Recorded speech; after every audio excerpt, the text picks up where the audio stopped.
ओली निकट भन्नुस्, गोली निकट भन्नुस्, एकता भन्नुस्, जेसुकै भन्नुस्, यो एकता होइन, यो एकता कता हो भने जस्तो के एकता भने जस्तो निगरानी राखेको भन्नुको अर्थ प्रचण्डजी माओवादीको पार्टी अध्यक्ष हुनुहुन्थ्यो, उहाँ अध्यक्षै हुनुहुन्छ। केपी ओलीजी एमालेको अध्यक्ष हुनुहुन्थ्यो, अध्यक्षै हुनुहुन्छ। माधव नेपालजी झलनाथजीको कुरा गर्नुहुन्छ भने पछिल्लो पटक 71 करोडको सर्पको माला जे लगाउनु भएको छ, भ्रष्टाचारको छानबिन गर्यो भने उहाँ कहाँ पुग्नुहुन्छ होला। माधव नेपालजीको तपाईँ कुरा गर्नुहुन्छ, जनताले प्रतिनिधि सभाको निर्वाचनमा धुलो चटाएको मान्छे समानुपातिकबाट ल्याएर जनताको भावना विपरीत प्रधानमन्त्री बनाउँदा केपी ओलीको के योगदान थियो, अहिले माधव नेपालजी के भन्नुहुन्छ? पाण्डेमाथि सुनियोजित दुर्व्यवहार भयो। तपाईँ पाण्डेमाथि भएको दुर्व्यवहारको बारेमा यति कुरा गर्नुहुन्छ, मलाई क्षमा राख्नु होला। 17,000 मान्छे मारेका हत्याराहरूमाथि के व्यवहार गर्नुभयो? तपाईँ अहिले पाण्डेको कुरा गरिराख्ने? तपाईँ जस्ता, हामी जस्ता अथवा यो देशका युवाहरू 17,000 मान्छे मारिए भारतको विरुद्धको नाउँमा, सुरुङ युद्ध गर्छु भन्ने नाउँमा। ती 17,000 मारिएका जनताले आजसम्म के पाए? हिजो अस्ति मङ्सिर 5 गते शान्ति सम्झौता भएको, त्यो शान्ति सम्झौताको दफा 311ले मुलुकको राज्य सत्तामा बसेर अकुत भ्रष्टाचार गर्नेहरूमाथि 2 महिना 3 महिनामा कारबाही गर्ने 14 वर्ष हो। त्यो मृतकका मान्छेले के पाए? तपाईहरुलाई सुरेन्द्र पाण्डेको चिन्ता छ? त्यही घटनामा तिमीले ज्यान मार्यौ, तिमी सिंहदरबार बस्ने, अनि त्यही घटनामा तेरै आदेश अनुसार मैले कारबाही गरेर अर्को मान्छे मर्यो अनि म चाहिँ जेलमा बस्ने। यो अपराधीको साम्राज्य होइन भने, अपराधीको राजनीतिकरण, राजनीतिको अपराधीकरण। राज्य सत्तामा बस्ने जति सबै अपराधी छन्, अनि सज्जन जनताहरू, तिनीहरूद्वारा पीडित भएका मान्छेहरू, तिनीहरूद्वारा पीडित भएका सिपाहीहरू तिनीहरूलाई सलाम गरेर बस्छन्। यस्तै हुन्छ लोकतन्त्र, यस्तै हुन्छ प्रजातन्त्र। यस्तै व्यवस्थाका लागि नेपाली जनताले शहादत दिएका थिए, आन्दोलन गरेका थिए। जग हाँसेको हो, जनता रुएको अवस्था हो। यसकारणले गर्दा नेपाली जनताले आफूले रोजेका प्रतिनिधि, आफ्नो राज्य प्रणाली, आफ्नो राज्य व्यवस्था हो र यसमा नेपाली जनताको अपनत्व छ भने नेपाली जनताले यसको प्रतिकार गर्नलाई सडकमा आउनुपर्छ। पुष्पकमल दाहालजीले भन्नुहुन्थ्यो, यो नेकपा एमाले भने पनि कुनै कम्युनिस्ट पार्टी हो र यो त नेपाली काङ्ग्रेसमा विलय भए हुन्छ भनेर भन्नुहुन्थ्यो। आज उहाँ आफै नेकपा एमालेमा विलय हुनुभयो। अहिले यो देशमा नेकपा माओवादी भन्ने प्रचण्डहरूको पार्टी छ? यस्ताको बारेमा कुरा गरेर हुन त नगरौँ, देश यस्तै छ, व्यवस्था यही छ। नेपाली जनताले गाईको दुध खुवाएर भोट दिएर पठाएका मान्छेहरूले गाई काट्न पाउनुपर्छ भन्ने कानुन बनाउँदा चुप लाएर बस्ने नेपाली जनता, अब जनताको जागरुकता जागेन भने देशको अखण्डताको बारेमा प्रश्न उठ्न सक्छ। यसरी एउटाले अर्कालाई भ्रष्टाचारी भनेर भन्ने हो भने यो प्रचलित नेपाल कानुन बमोजिम मानानीको मुद्दा लाग्ने विषय हो। तर यो देशका प्रधानमन्त्रीको पनि इज्जत मर्यादा प्रतिष्ठा रहेको देखिएन। यो देशको त्यसै गरेर अर्को आफूलाई कार्यकारी अध्यक्ष हुँ भन्ने नेकपाका अर्का अध्यक्ष पुष्पकमल दाहालजीको पनि त्यत्रो नैतिक इज्जत प्रतिष्ठा मर्यादा देखिएन। वरिष्ठ अधिवक्ता विष्णु भट्टराई सरका कार्यक्रममा स्वागत छ। हजुर, धन्यवाद। विभिन्न अवस्थामा, विभिन्न चरणहरूमा नेताहरूबाट जनता हँसाउने कामहरू भइराखेकै छ। विगत केही समय यता नेकपाको सरकार भए यता विभिन्न चरणहरूदेखि लिएर हालसम्म, विशेष गरी हाल यो अवस्थामा चाहिँ जगै हँसाउने काम भइराखेको छ र यति बेला बाह्य शक्तिहरू पनि हाँसेको अवस्था हो र अब जनता चाहिँ सधैँ गरी यसै अवस्थाबाट गुज्रिरहनु पर्ने हो, यो दुःखकै अवस्थामा गुज्रिनु पर्ने हो। धन्यवाद। मैले निवेदन गर्नुपर्दा जनतालाई पीडा लागेको छ भने, जनतालाई दुःख लागेको छ भने जनताले नै त्यसको प्रतिकारको लागि उत्रिनुपर्छ। होइन भने म मनपरी गरिराखेको छु, तपाईँ सहेर बसिराख्नुहुन्छ भने म मनपरी गर्न त छोड्दिनँ। हिजो मैले तपाईँलाई अथवा नेपाली जनताले तपाईँलाई मत दिएर राज्य सत्तामा पुर्याएका थिए, यही गाई जात्रा र यही गडगडी गर्नको लागि होइन। यो जनता हाँसेको होइन हो, जनता रुएको अवस्था हो।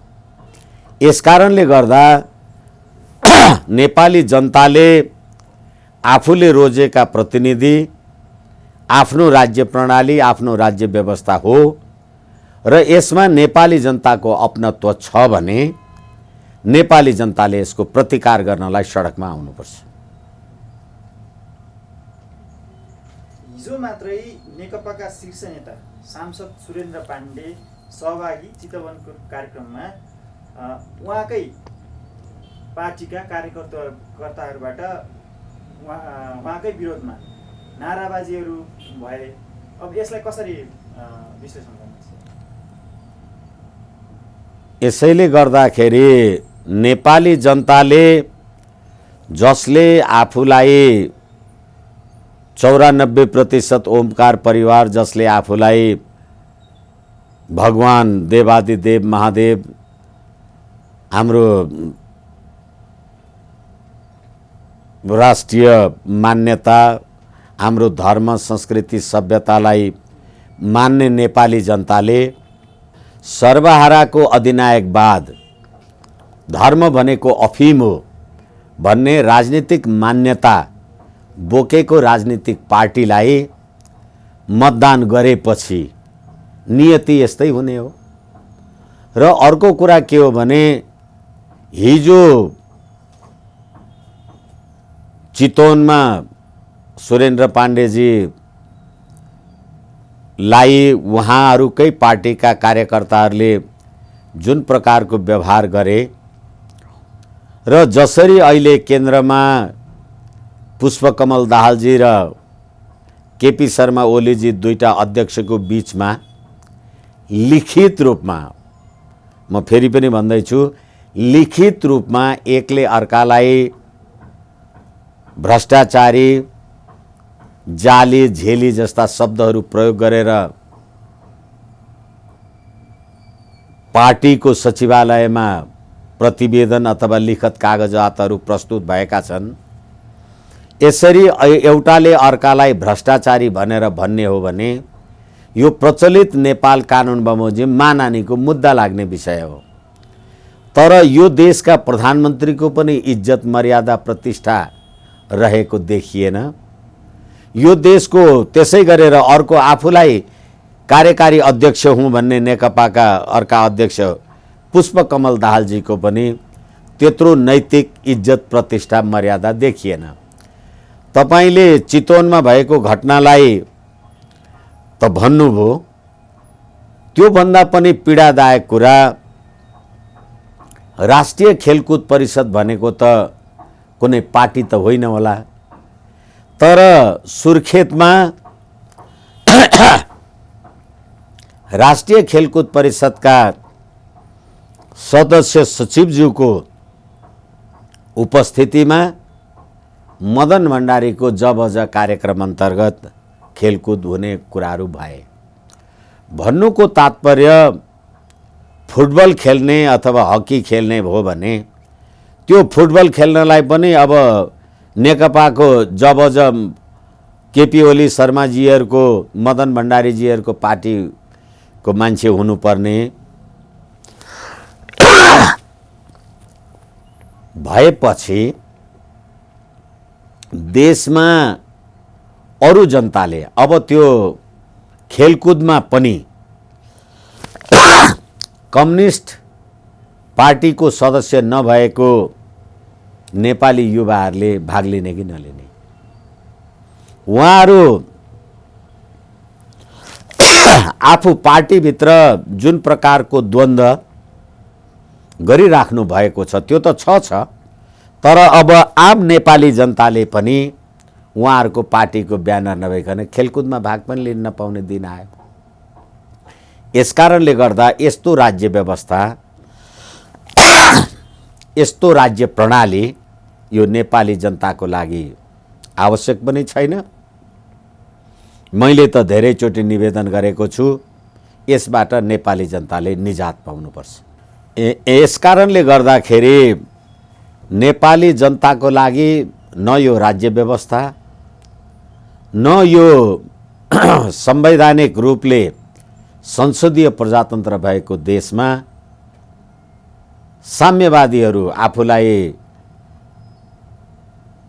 सी जिनपिङको अथवा सर्वहाराको राजनीतिक सिद्धान्तमा विश्वास राख्ने पार्टीले चलाएको देशमा यसले नेपाल, नेपाली जनता, हाम्रो धर्म, संस्कृति, सभ्यता, राष्ट्र, राष्ट्रियता, राष्ट्रिय एकता, अखण्डता केहीको पनि रक्षा गर्न नसकेको यो प्रमाण हो। अब यति बेला आफ्नै गृह जिल्लामा नेताहरू जानु असुरक्षित हुँदै गएको हो भन्ने हो।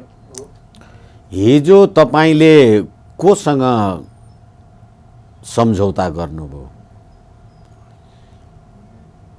नेकपा माओवादीले 2052 सालदेखि आफ्नो जनयुद्ध भन्नुस् अथवा जेसुकै भन्नुस्, त्यो सुरु गर्दाखेरि तिनीहरूले नेपाली काङ्ग्रेसको पनि गिरिजा प्रसाद कोइराला गुटका मान्छेहरूलाई मार्न लागेर आफ्नो जनयुद्ध सुरुवात गरेका थिए।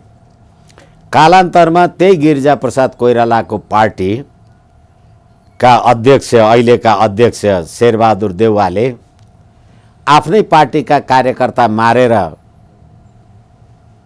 शासन सत्तामा आएका रेणु दाहाल, पुष्पकमल दाहालजीका छोरीलाई भोट हाल्नु भने त्यतिखेर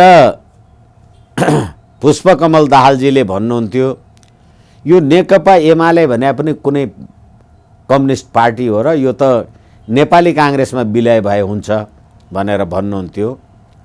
आज उहाँ आफै नेकपा एमालेमा विलय हुनुभयो।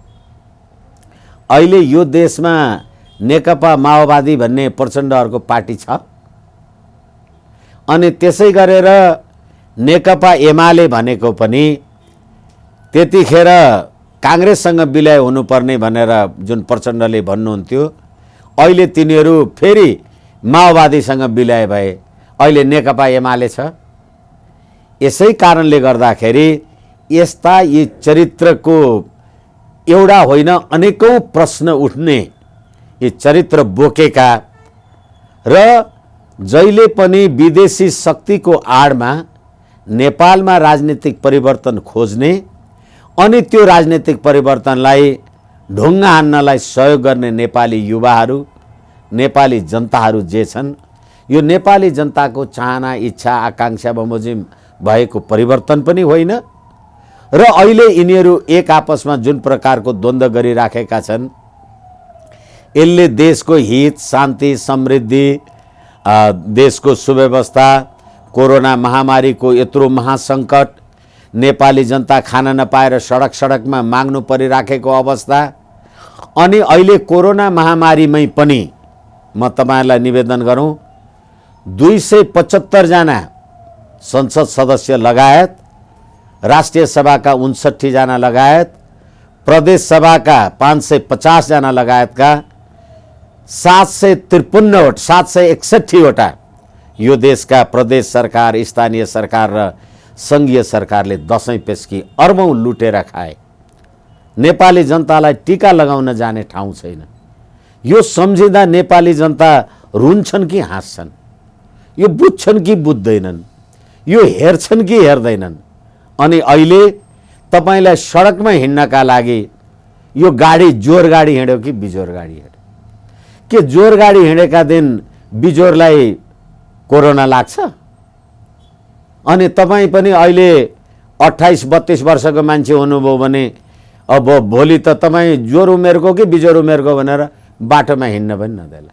यिनीहरूले जोर र बिजोर गरेर नेपाली जनतालाई जे छ आफ्नो जीवन निर्वाह त्यो पनि गर्न नदिने, न तपाईलाई गरी खान दिने, न तपाईँलाई घरबाट निस्किन दिने, न तपाईँलाई उपचार दिने, न तपाईँलाई खान पिउन दिने, तपाईँसँग कर लिने अनि सरकारमा बसेको राजनीतिक दल भ्रष्टाचार गर्ने। 14वटा जोडी पार्लियामेन्टमा छन्, लोग्ने र स्वास्नी, दसैँ पेस्की लिएका छन्, संसद सदस्य हुँ भनेका छन्, लोगो भिरेर हिँडेका छन्, राज्यको अपमान गरेका छन्, मुलुकको बेइज्जत गरेका छन्। अहिले लिम्पियाधुरा र कालापानीको नक्सा निकालेका छन्, भोलि किताबमा नछाप्नु भनेका छन्। मुकुन्द नरवडे आएका छन्, पशुपतिनाथको ढोका खोलेका छन्। नरवडेलाई सलाम गर्नलाई पशुपतिनाथको ढोका दर्शन गर्नलाई खोज्छन्। तपाईँ जानुभयो भने पुलिसले लौरो लगाएर कुटेर खेद्छ। नेपाली जनता कहाँ छन्? नेपाली जनताको व्यवस्था हो यो। यस कारणले गर्दाखेरि अघि तपाईँले भन्नुभयो नेपाली जनता हाँसे होइन, नेपाली जनता रोइराखेका छन्। यिनीहरूले संसारको जग हँसाइराखेका छन् र यो नेपाली जनताको यो राज्य व्यवस्थै होइन। नेपाली जनताले यो व्यवस्थालाई परिवर्तन गर्नुपर्छ। वरिष्ठ नेता माधव कुमार नेपाल निकट स्थायी समिति सदस्य पाण्डेले पार्टी विवादको जड अध्यक्ष ओली भएको बताएपछि ओली समर्पित कार्यकर्ताले पार्टी एकता विरोधी भन्दै पाण्डेमाथि अवद्रव्य बहार गरेको थिए हिजो मात्र। यसलाई स्वाभाविक भन्ने कि अस्वाभाविक भन्ने सर? यो स्वाभाविक हो। मैले भर्खरै पनि अगाडि निवेदन गरेँ, 2072 फागुन 2 गते जुन दिन उहाँहरूले भ्यालेन्टाइन डे रातो गुलाब लिएर पुष्पकमल र केपी ओलीजीले पार्टी एकीकरण भएको घटना गर्नुभयो। तर त्योभन्दा अगाडि प्रचण्डजीले एमालेलाई काङ्ग्रेसमा विलय भए हुन्छ भन्नुहुन्थ्यो। अनि केपी ओलीजीहरू यो प्रचण्ड भनेको त यिनीहरूको त यो ज्यानमाराहरूको हत्याराहरूको पार्टी हो भनेर भन्नुहुन्थ्यो। अहिले तपाईँहरू के स्वार्थले मिल्नुभयो? त्यसैले ओली निकट भन्नुहोस्, गोली निकट भन्नुहोस्, एकता भन्नुहोस्, जेसुकै भन्नुहोस्, यो एकता होइन, यो एकता कता हो भने जस्तो के एकता भने जस्तो निगरानी राखेको भन्नुको अर्थ प्रचण्डजी माओवादीको पार्टी अध्यक्ष हुनुहुन्थ्यो, उहाँ अध्यक्षै हुनुहुन्छ। केपी ओलीजी एमालेको अध्यक्ष हुनुहुन्थ्यो, अध्यक्षै हुनुहुन्छ। माधव नेपालजी झलनाथजीको कुरा गर्नुहुन्छ भने पछिल्लो पटक 71 करोडको सर्पको माला जे लगाउनु भएको छ, भ्रष्टाचारको छानबिन गर्यो भने उहाँ कहाँ पुग्नुहुन्छ होला? माधव नेपालजीको तपाईँ कुरा गर्नुहुन्छ, जनताले प्रतिनिधि सभाको निर्वाचनमा धुलो चटाएको मान्छे समानुपातिकबाट ल्याएर जनताको भावना विपरीत प्रधानमन्त्री बनाउँदा केपी ओलीको के योगदान थियो? अहिले माधव नेपालजी के भन्नुहुन्छ? हिजो प्रतिनिधि सभाको चुनाव पार्लियामेन्टमा हारेको वामदेव गौतमलाई अहिले केपी ओलीले राष्ट्रिय सभामा मनोनित गरेको कुरालाई के भन्नुहुन्छ? वामदेव गौतम आफू राष्ट्रिय प्रतिनिधि सभाको चुनाव हार्ने, आफ्नो श्रीमतीलाई जनजाति बनाएर संसदमा पठाउने अनि आफू घुमाउरो बाटो राष्ट्रिय सभाबाट फेरि संसदमा पुग्ने, अनि एउटा क्षेत्री बाहुन अन्य हुने, अर्को जनजाति हुने। अब वामदेवजी र उहाँको श्रीमतीबाट पैदा भएको सन्तान जनजाति हुन्छ कि क्षेत्री बाहुन हुन्छ? के हुन्छ? यो कस्तो राज्य व्यवस्था हो यो भनेको? यो राज्य व्यवस्था नेपाली जनतालाई किन चाहियो? अहिले यिनीहरूले दसैँ पेस्की खाएको गर्दा गर्दा यिनीहरूले प्रकाशमान सिंह जो पूर्व उप प्रधानमन्त्रीसम्मका मान्छे हुन्, त्यस्ता मान्छेले समेत संसदबाट औषधोपचार खर्च 2000, 10,000, 20,000, 50,000 लिएका छन्। हिजो संसद सदस्यहरू सुत्केरी खर्च लिन्थे। यस्तो राज्य व्यवस्था कसको लागि आएको यो राज्य व्यवस्था? अनि अहिले सामन्त गोयल आयो भने, मुकुन्द नरवडे आयो भने उहाँहरूलाई दसैँ तिहार हुन्छ। अब अहिले फेरि चीनका रक्षा मन्त्री नेपाल आउँदैछन् अनि यतिखेरै उहाँहरूको बिचमा द्वन्द्व भइराखेको छ र एकले अर्कालाई लिखित रूपमा गाली बेइज्जती गरेका छन्। जनता हेरेर बस्छन्। यो राज्य प्रणाली, यो राज्य व्यवस्था मैले धेरैचोटि निवेदन गरेँ। नेपाल, नेपाली जनता नेपालको राष्ट्रिय हित, एकता, अखण्डताको पक्षमा छैन। नेपाली जनताले आफ्नो सम्प्रभु सत्ताको रक्षा गर्नका लागि सडकमा आएर यो राज्य व्यवस्था को विरुद्धमा आन्दोलन गर्नुको अब विकल्प रहेन। पाण्डेमाथि सुनियोजित दुर्व्यवहार भएको हो त? पाण्डेमाथि सुनियोजित दुर्व्यवहार तपाईँ पाण्डेमाथि भएको दुर्व्यवहारको बारेमा यति कुरा गर्नुहुन्छ, मलाई क्षमा राख्नुहोला। 17,000 मान्छे मारेका हत्याराहरूमाथि के व्यवहार गर्नुभयो? तपाईँ अहिले पाण्डेको कुरा गरिराख्ने? तपाईँ जस्ता, हामी जस्ता अथवा यो देशका युवाहरू 17,000 मान्छे मारिए भारतको विरुद्धको नाउँमा, सुरुङ युद्ध गर्छु भन्ने नाउँमा। ती 17,000 मारिएका जनताले आजसम्म के पाए? हिजो अस्ति मङ्सिर 5 गते शान्ति सम्झौता भएको, त्यो शान्ति सम्झौताको दफा 311ले मुलुकको राज्य सत्तामा बसेर अकुत भ्रष्टाचार गर्नेहरूमाथि 2 महिना 3 महिनामा कारबाही गर्ने 14 वर्ष हो। त्यो मृतकका मान्छेले के पाए? तपाईहरुलाई सुरेन्द्र पाण्डेको चिन्ता छ? सडकमा भात खान नपाएर खाली खुट्टा र खाली बोरासँगै नाम्लोसँगै मरेको सूर्यबहादुर तामाङको बारेमा चिन्ता छैन? यस कारणले गर्दाखेरि अपराधीहरूले चलाएको राज्यमा केही कुरा सुरेन्द्र पाण्डेमा त्यहाँ भयो होला, केही कुरा अर्को ठाउँमा अर्को कुनै बान्नेमा हुन्छ होला। तपाईँ चाहिँ मन परी गरिराख्ने, उसलाई चित्त बुझेन उसले ढुङ्गा हान्यो, तपाईँलाई चित्त बुझेन तपाईँ ढुङ्गा हान्नुहुन्छ। जनताले के पायो हामी त्यो कुरा गरौँ न। नेपाली जनताले के पायो? देशले के पायो? हामीले के पायौँ? अहिले हेर्नुस्, उखु किसान उखुको मूल्य पाएको छैन। अहिले तिनै उद्योगपति हुँ भन्ने मान्छेहरूलाई राष्ट्रले 60 अर्ब सहुलियत ऋण दिँदैछ। अनि तपाईँ किसानको उखु बेचेर मैले चाहिँ चिनीको भाउ दिनको 2 गुणा रातको 5 गुणा बढ्ने, उखु किसानले पैसा नपाउने, अनि त्यही उद्योगी हो भन्नेलाई फेरि 60 अर्बको सहुलियत ऋण दिने। अनि पाण्डेलाई चितवनमा के गर्यो, रामेलाई उसमा सुर्खेतमा के गर्यो? नेपाली जनताको बारेमा हाम्रो चासो र चिन्ता के भयो? खोइ के पाए नेपाली जनताले? अहिले पनि कोरोना महामारीको उसमा मुखमा मास्क लगाएर भारतमा भाँडा मोल्न गएका नेपालीहरूको लस्कर हेर्नुहुन्न? त्यसको बारेमा किन तपाईहरुको ध्यान आकर्षण हुँदैन? सरकारको किन ध्यान आकर्षण हुँदैन? हिजो सबैजना मिलेर लिपुलेखको नक्सा निकालेका थियौँ, राजतन्त्रले फालेको भूमि हामी गणतन्त्रले फिर्ता ल्यायौँ भन्थ्यो प्रचण्डजी। अहिले नक्सा पाठ्य पुस्तकबाट हटाउने भन्दाखेरि किन यो देशको राजनीतिक दल बोल्दैनन्? कांग्रेस, एमाले, माओवादी। भनेपछि नेताहरूले जनपक्ष कामहरू गर्न सकेनन् भन्ने एउटा जनताको आक्रोश हो यति बेला देखिरहेको। एकछिन, तपाईले कहाँ नेता देख्नुभयो भनेको? दिल्लीमा गएर 12 मुद्दे समझदारी गर्ने, मेरो देशको गुठी सम्पदालाई समाप्त गर्ने, अनि त्यहाँबाट मुकुन्द नरवडे आउँदाखेरि, सामन्त गोयल एउटा नेगुबीको प्रमुख सरहको मान्छे आउँदाखेरि तपाईँ रातभरि तिनीहरूसँग प्रधानमन्त्री निवासमा कुरा गर्ने। अनि सामन्त गोयलले त दिल्ली गएर भन्नुभयो नि त, हामीले चाह्यौँ भने नेपालको प्रधानमन्त्रीले आधा घण्टामा राजीनामा दिनुहुन्छ। खोइ नेपालको नेता भने उनीहरूको कारिन्दा देखिएनन् यिनीहरू? नेपाली जनताको नेता भए नेपाली जनताका लागि के गर्नुभयो तपाईले अहिले?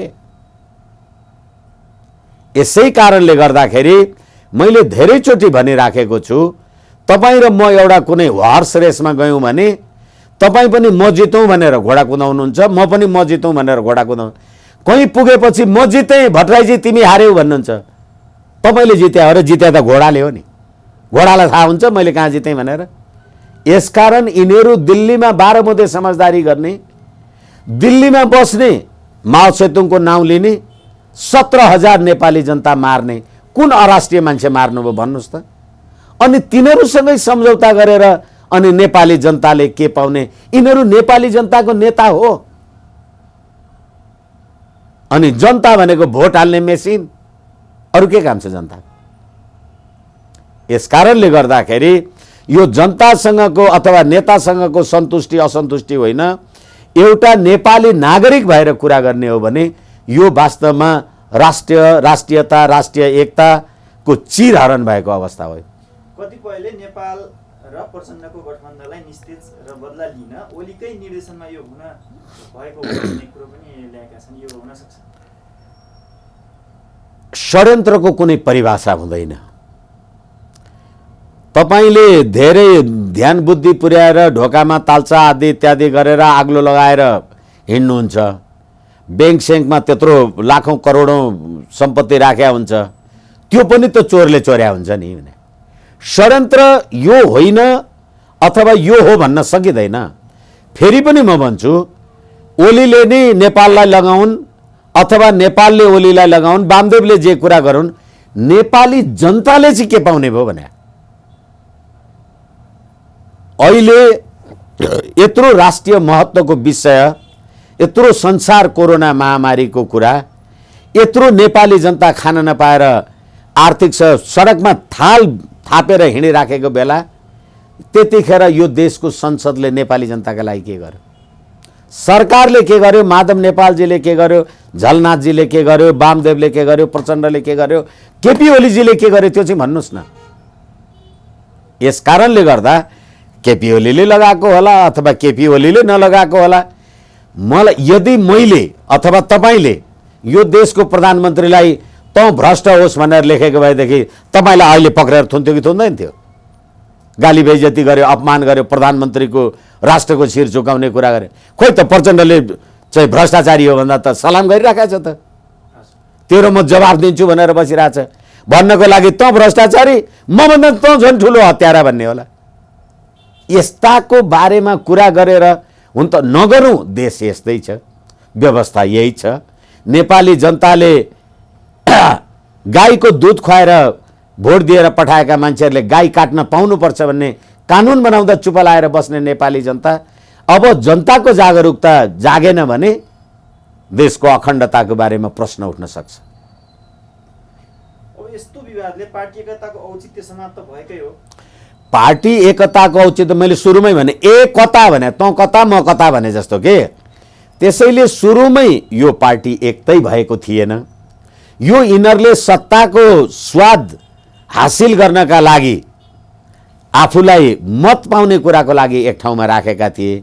अहिले तँ प्रधानमन्त्री हुने कि म प्रधानमन्त्री हुने भन्ने कुराले गर्दा यो झगडा भइराखेको छ भनेदेखि यो एकता हुनु र नहुनु नेपाली जनतालाई के फरक पर्यो? र जो मान्छे नेपाली जनताले पटक पटक निर्वाचन हराए, वामदेव गौतम जस्तो, नारायण काजी श्रेष्ठ जस्तो मान्छे राष्ट्रिय सभामा गाउँको नगरको वडाको चुनाव हारेका मान्छेलाई ल्याएर राखे। यस्तै हुन्छ जनताको सम्प्रभुता, राजकीय सत्ता। अनि यसले गर्दाखेरि ओलीले उसलाई लगाउन् अथवा त्यसले उसलाई लगाउन्, यो सबै काम कारबाही गरेको वास्तवमा यो कम्युनिस्टहरूले संसद भनेको खसीको टाउको देखाएर कुकुरको मासु बेच्ने थलो हो भन्दै थिए। अहिले यिनै कम्युनिस्टहरू संसदीय व्यवस्थामा करोडौँ कुकुरका मासु खाइराखेका छन्। योभन्दा बढी केही होइन। कार्यक्रमको अन्तिममा छ, अन्तिममा मैले एउटा क्वेसन सरलाई राखेँ। प्रचण्डले सारेको प्रस्तावलाई केपीले चाहिँ यो औचित्यहीन हो, यो बखम बसेको कुराहरू हो, यो कुनै यसको अर्थ छैन भने पनि भने र हालै 10 दिने युद्ध विराम पनि भयो नेकपाभित्र। अब चाहिँ यदि प्रचण्डको प्रस्ताव गलत ठहरेमा प्रचण्डले चाहिँ आफ्नो सबै त्याग्नुपर्छ, यदि मत गलत र उहाँले सारेको प्रस्ताव चाहिँ साँचो ठहरेमा मैले सबै पदहरू त्याग्छु भनेर प्रधानमन्त्रीले भन्नुभयो कि प्रधानमन्त्रीले त्यो गर्न सक्नुहुन्छ? मैले त्यसैले निवेदन गरेको छु, तपाईलाई भ्रष्टाचारी भन्ने अथवा प्रधानमन्त्रीलाई अथवा प्रधानमन्त्रीले मलाई, मैले प्रधानमन्त्रीलाई भन्ने कुरा यसको छिनोफानो गर्ने को ठहर्यो भने कसले ठहराउने? ठहराउन त अदालत चाहियो होला नि। पार्टीको संसदीय दलले भन्नु पर्यो होला नि। पार्टीले त प्रधानमन्त्री बनाएको होइन। यो त सी जिनपिङको जस्तो कम्युनिस्ट पार्टीको सरकार होइन नि। यो त संसदीय प्रजातन्त्रको सरकार हो। र त्यसैले गर्दाखेरि यो कुरा ठहराउनको लागि अदालत जानुस्। अनि संविधानको धारा 101 बमोजिम त यी दुईटैलाई, प्रधानमन्त्रीजीलाई प्रचण्डजीलाई महाभियोग लाग्छ नि। भ्रष्टाचार गरेको रहेछ भने महाभियोग लगाउनुहोस् न केपी ओलीलाई। होइन 60,000 मान्छे मारेको छ, 5,000 मान्छे मारेको जिम्मा म लिन्छु भनेपछि सत्यनिरूपण मेलमिलाप आयोगमा गएर बेलायतमा कर्णेल कुमार लामा त नेपाली सेनाको कर्णेल कुमार लामा त जेलमा बसेका छन्। त्यही घटनामा तिमीले ज्यान मार्यौ, तिमी सिंहदरबार बस्ने, अनि त्यही घटनामा तेरै आदेश अनुसार मैले काम कारबाही गरेर अर्को मान्छे मर्यो अनि म चाहिँ जेलमा बस्ने। यो अपराधीको साम्राज्य होइन भने, अपराधीको राजनीतिकरण, राजनीतिको अपराधीकरण। राज्य सत्तामा बस्ने जति सबै अपराधी छन् अनि सज्जन जनताहरू, तिनीहरूद्वारा पीडित भएका मान्छेहरू, तिनीहरूद्वारा पीडित भएका सिपाहीहरू तिनीहरूलाई सलाम गरेर बस्छन्। यस्तै हुन्छ लोकतन्त्र, यस्तै हुन्छ प्रजातन्त्र। यस्तै व्यवस्थाका लागि नेपाली जनताले शहादत दिएका थिए, आन्दोलन गरेका थिए। किनभने नेपाली जनता कसले भनेर ढुङ्गा हानेको थियो थाहै भएन। अहिले बल्ल बुझ्दैछन्। सामन्त गोयल आएपछि थाहा पाउँदै होलान्, मुकुन्द नरवडे आएपछि थाहा पाउँदै होलान्, दिल्लीको 12 बुँदे समझदारी थाहा पाउँदै होलान्, अहिले भर्खरै अब चीनका रक्षा मन्त्री आउँदैछन् फेरि थाहा पाउँदै होलान्, नेपाली सेनालाई लकीरका फकीर भने भर्खर थाहा पाउँदै होलान्। जनताको जागरुकता आवश्यक छ। हस्, कार्यक्रममा आफ्ना तार्किक र गहकिला विचारहरू व्यक्त गरिदिनु भयो यहाँलाई धन्यवाद। मुलुकको वास्तविकता र तिक्तता यही नै हो। चाहे तपाईँ मन पराउनुहोस् नमन पराउनुहोस्, तपाईँ बिरामी हुनुहुन्छ भने मैले औषधि खाएर हुँदैन। जनता सडकमा आएर यो व्यवस्था परिवर्तन गर्नुपर्छ। धन्यवाद।